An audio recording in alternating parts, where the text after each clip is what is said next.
Hey y'all, Sarah Luhu here, and we are back again with Spirit Hunter NG. So, last episode, we began our investigation in earnest into the Screaming Author case.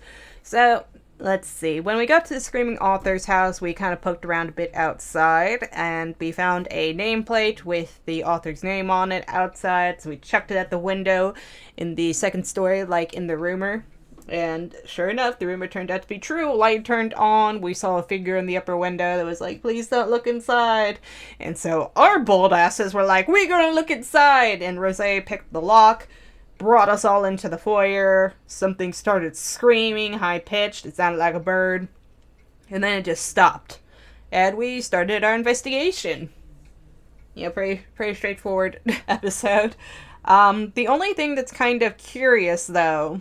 Well, I mean, it's not kind of curious, it's pretty much the big curiosity of it, is while our screaming author, the author himself is a man, the voice sounds like that of a girl, and looking around the house, we're finding cute socks, little sailor uniforms, ballet stuff for young girls, clumps of hair.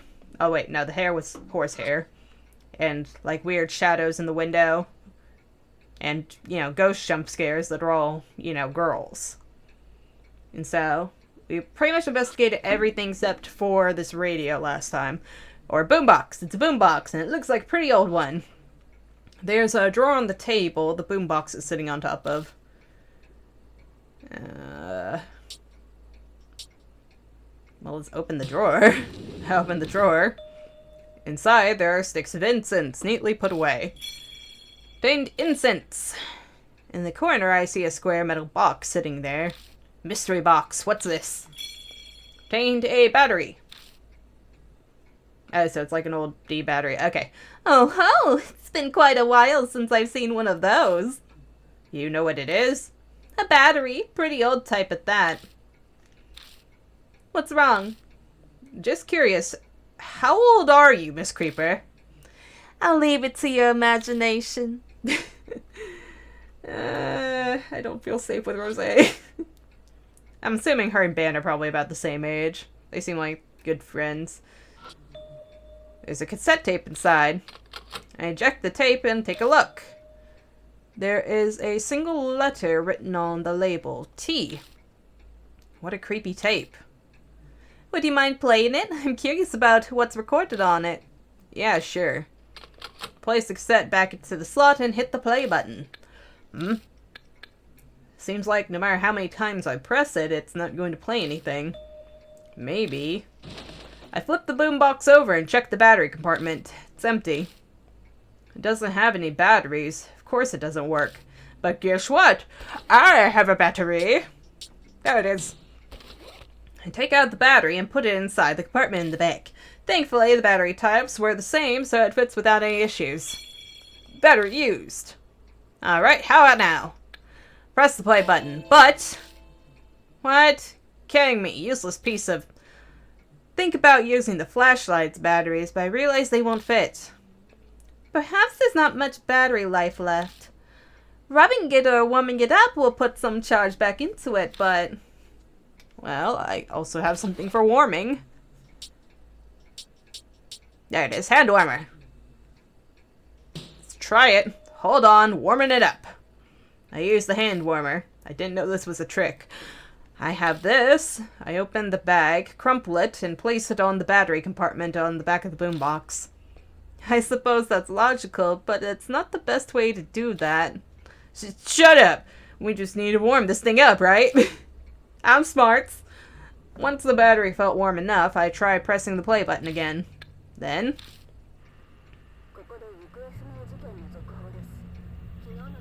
An update on the missing child. According to the police, the victim of the kidnapping... It's a recording of the kidnapped girl report. They refer to the victim as Child T. Age 13, long hair, was wearing a white one-piece dress on the day she went missing. She was last seen heading home from a ballet class practice in Kisuji. Okay, so it is as sinister as I thought it was. The report mentions that it's been a month and the case is now a partial public investigation. From that point, the newscaster just rehashes information about the incident, and once the news moves on to the next topic for the day, the recording cuts off. Rosea ejects the tape and sighs. I see. Hits the T label. The owner of this house seems quite intriguing. It's crazy, no matter how you look at it. Why make a recording of the news about a kidnapping incident? Once again, ballet. It's coming up too much to be a coincidence. Tape T.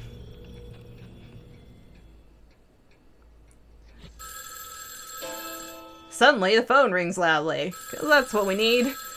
Ghost phones! But I can't see it anywhere in this room. Intriguing. Let's answer it. Guess I'll look for it.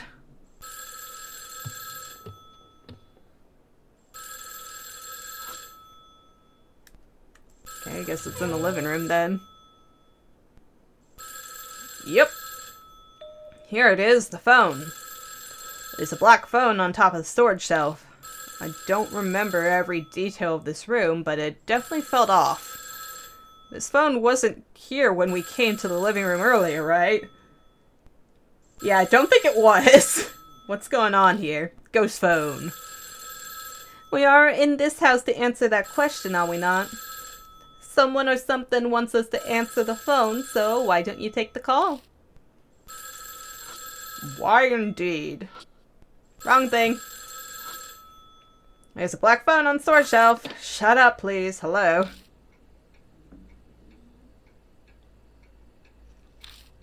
The phone suddenly goes dead. A sudden wave of dizziness hits me, and I violently hang up the phone. When I come to my senses, I notice my hand is covered in sweat. Damn, what the hell was that? Who was calling? Dunno. Person hung up immediately. I see, how boring. You look rather pale. Is something the matter? It's nothing. My phone vibrates in my pocket. As shit infected my phone. It's time already? It's me. Almost time for the patrol to show up. Let's wrap it up for the day. Alright, we'll leave immediately. Is it time? Yeah, let's head back out. We get out of the mansion without any major issues. We rejoin the one who is keeping watch and quickly share the info we gained in our search. I told you! Aren't you glad we went inside? That T-tape in particular was quite a find. Combined with the ballet flyer, it has some grave implications. Why do you look like you're enjoying this? If that's what we found on day one, I shudder to think what's going to end up. Where this is going to end up. Quit your whining. Just admit it's been a worthwhile night. We even heard the rumored scream. It must be a spirit. Probably the screaming author's doing.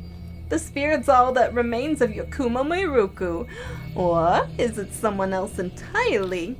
I can't wait to find out.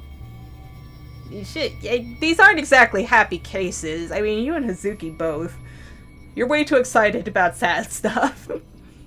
It's only a matter of time before the cops show up. Best split.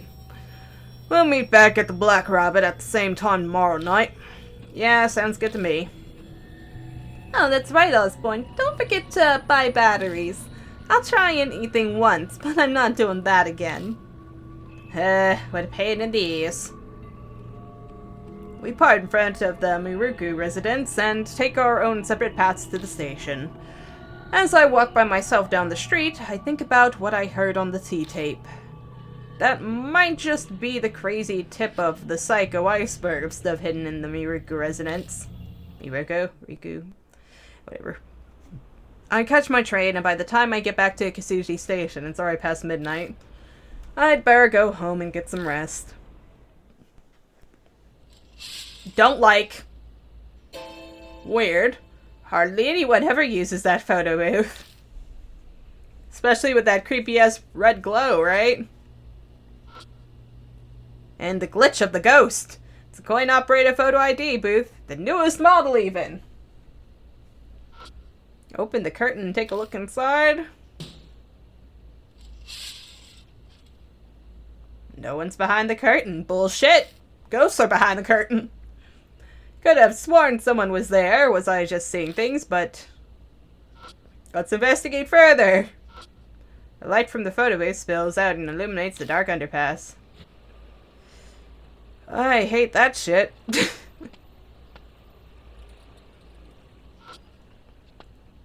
Kuya! That it, Missy? Nah. Infected phone. A text. I open up the message. Nope, just D-Man again. How are you? It's D-Man. I prepared your next riddle. Decipher it to receive your analysis record. Search the monster that raises its voice when woken.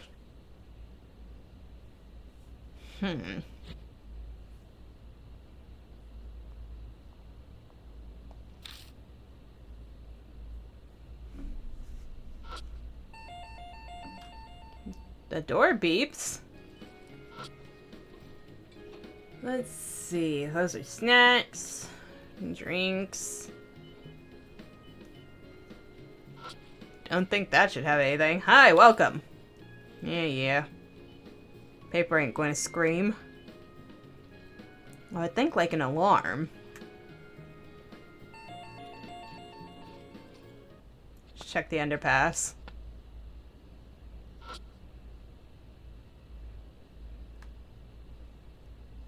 Mailbox, cones.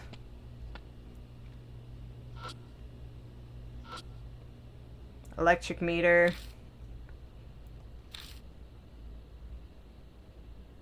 Nah. Is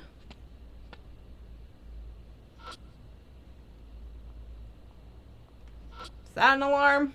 Yes, it's a fire alarm. I open the alarm's maintenance door and find a card inside. Yay! Open D card. I lower my gaze to the writing on the card. Spirit Memoirs 5-1, Kikuya's game. Sound of a flute, a young girl appears. The Shinzo rumor is of a ghost with white hair, a child doll in a kimono. It's said the tune Night of a Full Moon means she's shown herself. She lures people to play her game, different for each person. From finding items to courage tests, oh, you can say that again. But each has a certain condition to be met for survival. Meet the condition, survive. Otherwise, they most likely die. Having never spoken to any of the players, I can't confirm for sure. Sorry. It is still only a rumor, but if the reason why I haven't talked to them is that those who challenge her game end up dead, then I suspect that there's no way to escape her death game once you've met her. Past urban legends like Girls Play and Kuyaku share many similarities with this one. While researching, I learned it's been repeating every few years since the war ended. I must look further, and that's where you come in. It is fortunate that you are in this exact situation. You're the very person I need to talk to regarding this rumor. Why is she called Kikuya, and why does she take doll form? Why play games, and what role does she play? Is she a guide to death, or the reverse, or neither? Is she connected to the fairy tale named legend seen often in recent years? Find out and escape the game alive. If worse comes to worse, I'll gather your ashes for you. That is so thoughtful of you, D-Man.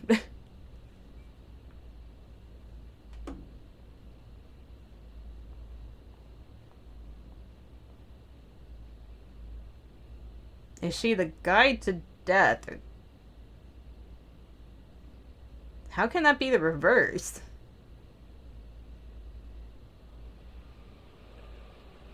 Death brings you to her, then? I don't know. That can't be right. She definitely plays a role in the death. Even then, I wouldn't say she's guiding, more like forcing it upon you.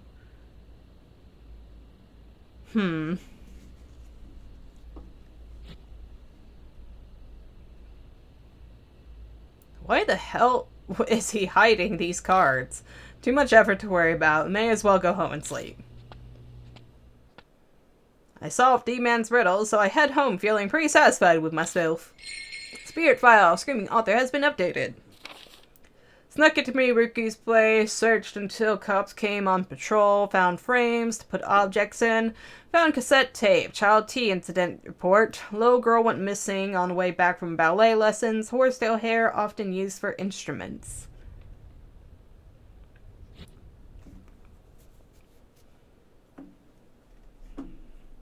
I'm tired. I hit that fucking button way too much. It always makes my heart skip a beat. Right, we're tired.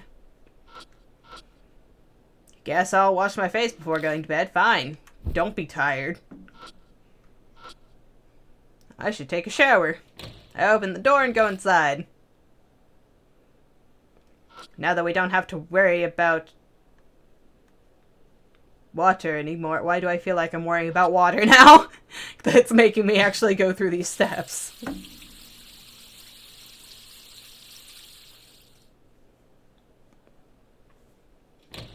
Okay, all good.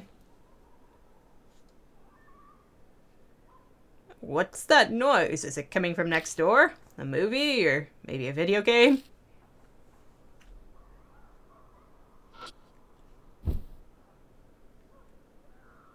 Shit, that's loud. The noise won't stop. My temper's hanging by a thread. Would punching the wall work? Maybe? I don't see what good waiting's gonna do. It finally stopped. Huh. Maybe I'll water the plants. Hello, little plant. I don't think you're the plant to be watered, are you? I guess you are. I'll water you. Stack of CDs Noni recommended to me. I'm trying to water the plants. What other plants are there? Do I have plants in my bathroom? That was a weird-ass glitch.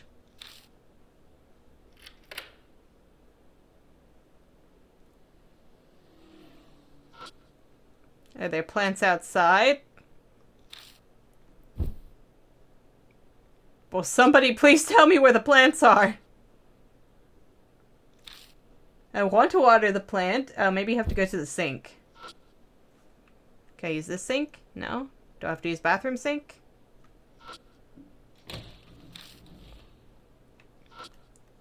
Hello, water. Don't really feel like taking a shower. Well, I am very confused. I only have one plant and I can't select it.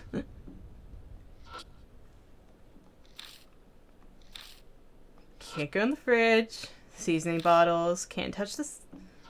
Oh wait, maybe if I take the kettle? Okay, yeah. Alright, looks like the right amount. And I get ghost glitch, so I'm sure something's coming. I water the plant. Alright, this should do it. Okay, now I can sleep, right? Better get some rest.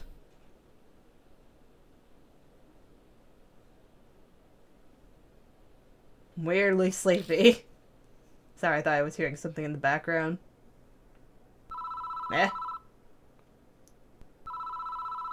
Who could be calling me? Also, where's my phone? Oh, hey, I have a proper phone. It doesn't seem to want to stop ringing, so I reach for the phone. Hello? Hi! Screaming author girl. The other end of the line is silent. All I hear is breathing. Huh? What the hell? Hey, what do you think you're doing? I'm gonna move my headphone ever so slightly back, because I have a feeling you're going to be screaming, and I had the volume turned up way high for my capture.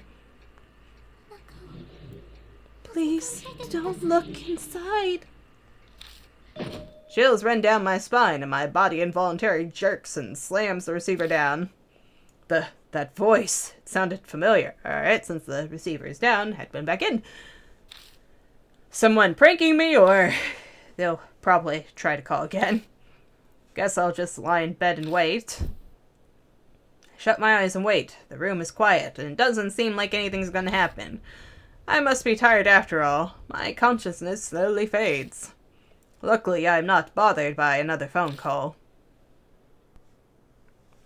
Save when I get back to my investigating, which I'm sure will be coming. Next day, I awake to an oppressive heat.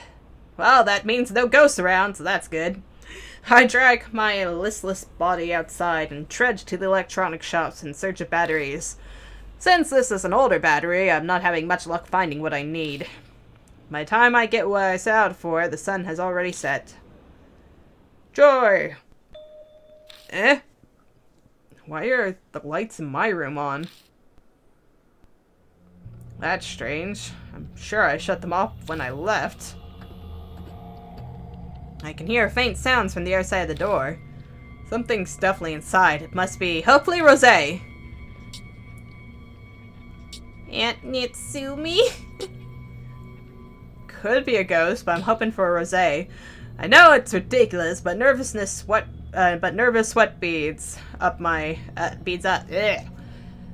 But nervous sweat beads up, and a cold drop runs down my back. All the crazy and disturbing events of the past few nights have my emotions running high. I hold my breath, I grab the doorknob, and slowly turn it. There's no resistance, it's unlocked. I breathe in and cautiously crack the door open. Hey, welcome back! I knew it, this bitch. I let myself in.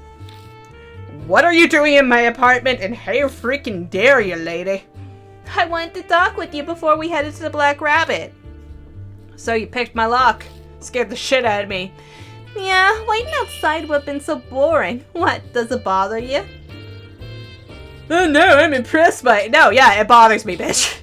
You look upset. What, do you not know how to handle a woman? So, what do you want to talk about? How does that have to do with handling women? You just broke into my property, Missy. I'm sure you've heard all about me from Ban, so I don't see what else you'd want to know.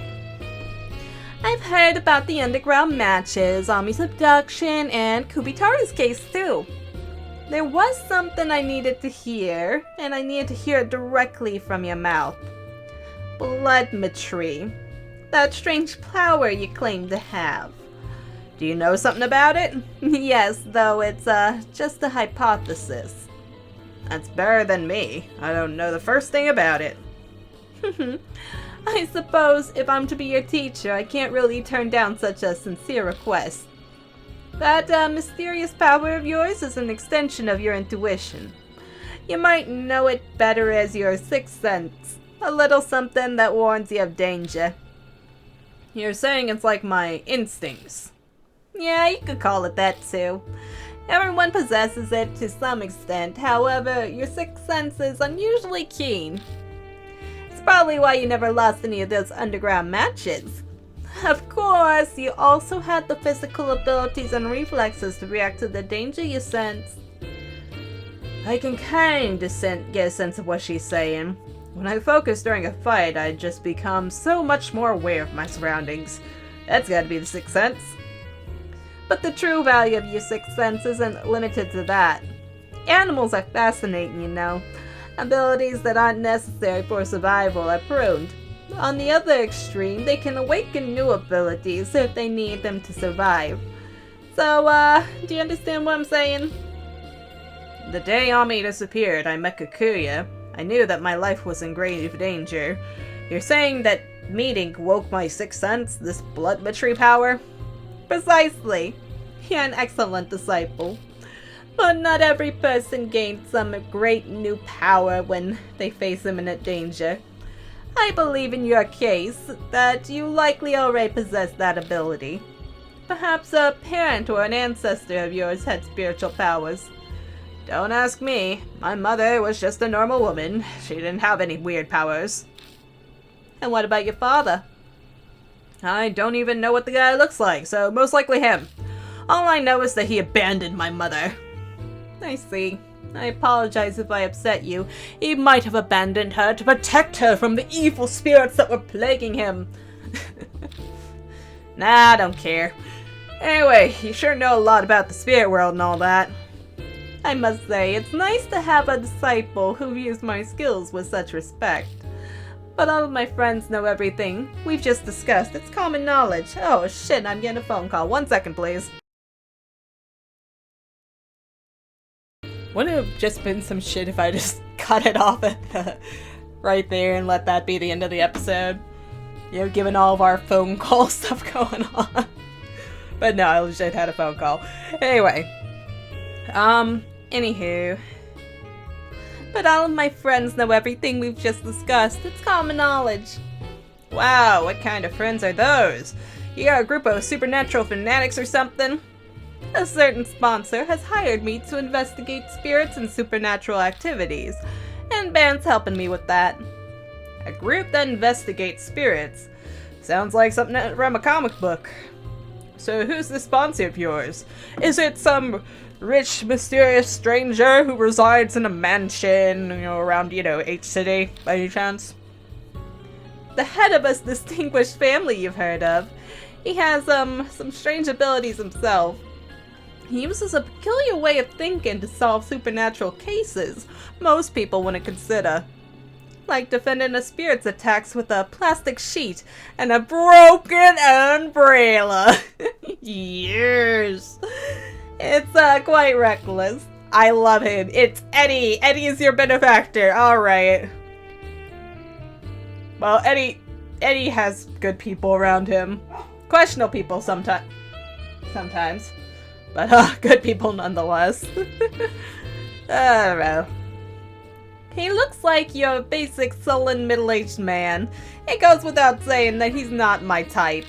He's currently on an overseas business trip with a friend, which is why I have to traipse around investigating cases now.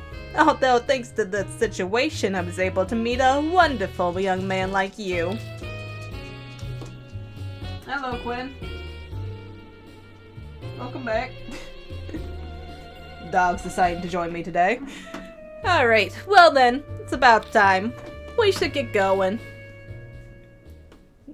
I've been leaving my door open a bit more often, and they've just been coming in and exploring a bit. Anywho, by the way, Osbourne, do you happen to know if anyone's committed suicide in that apartment before? How should I know, and why would you just ask that out of the blue? There's an extremely ominous presence in the apartment. I didn't want to worry you, so I wasn't going to mention it. I changed my mind. Have you experienced any unusual phenomena here? Yeah, a bunch of weird things have happened. I almost died once too. And yet you seem pretty unfazed. Well, obviously I didn't die. And so much strange stuff has been happening lately that I might just be getting used to it. Yeah, that sounds about accurate. You're a pretty carefree kid. I sense a power in the apartment that draws spiritual beings to it. Like a famous suicide spot or a haunted area. Thanks. I feel all warm and fuzzy now. So, what am I supposed to do? Without knowing the cause of it, it's hard to recommend an effective approach. Moving out would be the easiest solution. I really don't have time for that. Anyway, I'm not sure I'm not some weakling that's gonna just move because of some stupid ghost. I figured you'd say that. It's your life, do whatever you like. But if it starts getting on your nerves, just come talk to me. Aye, aye, miss. Okay, Quinn, you need to... She's like digging into the pillow I have on the ground and it's freaking me out. Alright. Anywho, when we arrive at the Black Rabbit, the lights are on. Oh, welcome. Aunt Natsumi is there and she looks exhausted. I was expecting to see you here. Yes, I won't be here long though. I have to meet with a new detective. Quinn, stop it. I have like 3 pillows on the ground, she's just flipping them. Her eyes are completely lifeless. Although, that's to be expected. For 2 weeks now, she's been doing anything and everything she can think of to find on me. Police, detectives, flyers, the internet. None of it has helped.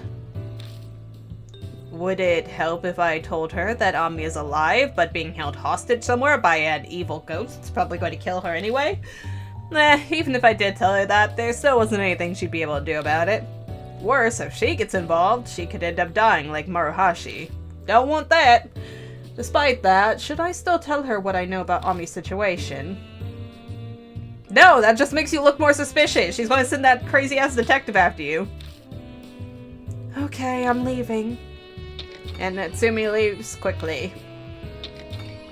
Or you might say she quickly leaves, but still. After a bit, Rosé, who was waiting outside, comes in. So that was your aunt. She seems so distraught. You know, it's painful to even look at her. Hey, sorry I'm late. That Mahjong game got intense at the end. What's the matter? What's got you two looking so serious? You're the most incorrigible, thick-headed man I have ever had the displeasure of meeting. You're beyond all hope. Death would be a kindness to you. Huh? What the heck are you so mad about? I don't have the energy to explain it to you. Well, how's your investigation going? Don't you dare tell me it slipped your mind and you wasted all the time playing Mahjong. Don't be ridiculous. I'm a consummate professional. Here's all I've found so far. Didn't have any friends or close relatives, so I wasn't able to get much. But I grabbed Miruku's publishers and paid off. Finally got my hands on this. Oh, so he originally wanted to be a doctor, did he? Changing career paths from doctor to an author is quite a drastic life change. The reason he did so is a mystery. Apparently he didn't talk about himself much. But it's doubtful that cash was the reason. The Miruku family is extremely well off. Yeah, that's evident just based on the mansion. Poor Arthur wouldn't be able to live like that. Apparently his publisher never once set foot in the house either. Seems like Miruku hated anyone intruding on his private life. Probably because he kidnapped a little girl. So basically, if we are to learn about his private life, our only option is to rummage through that mansion. That's right. Also looked into what was recorded on that T-tape. Girl disappeared half a year ago. She was last seen at the intersection about 5 minutes stroll from Miruku residence. I see. So that's why there are regular patrols around that area. But if that happened half a year ago, why are they still maintaining that patrol route?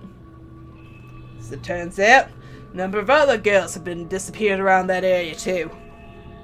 They're ancient cases though, so I didn't have time to dig through them. Pardon me, I'm burping. That concludes my report. Good work. Well then, shall we head straight to the Miruku residence? We must unveil the truth that lurks within the darkness. Indeed we must! So many goddamn texts today. What's going on? Alright, whatever. I'll see it in a minute.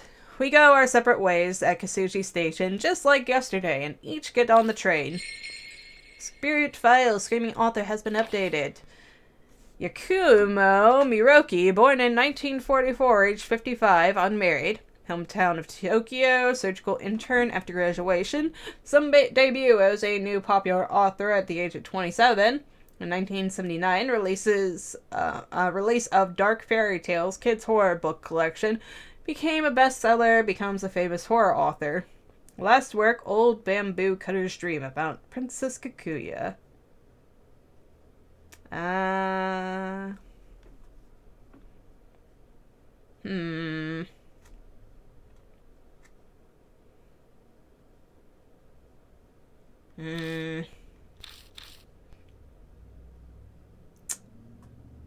Yeah, he's definitely connected with her.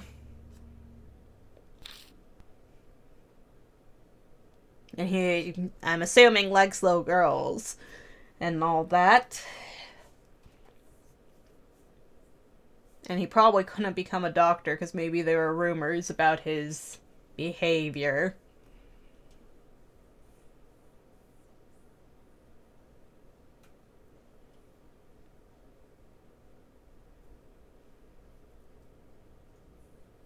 And so, I'm assuming he's probably been kidnapping kids for a while if it's going back all... Well, I'm assuming it goes back to, like, the 1970s or so, but... You know, Ben was saying it was been going on for a long time. By the way, we're in thoughts and opinions right now, I'm sure.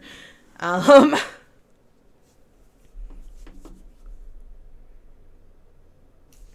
wonder if this is like a Mary incident. In Kikuya, he became into possession of Kikuya and she manipulated him into victimizing these girls. I'm sure it goes back further than that, though, so we'll have to wait and see. As usual, you know, same old, same old. Go wait and see, go wait and see. Alright, but that's where we're ending things for this episode, so like, subscribe if you want to, and thank you for watching.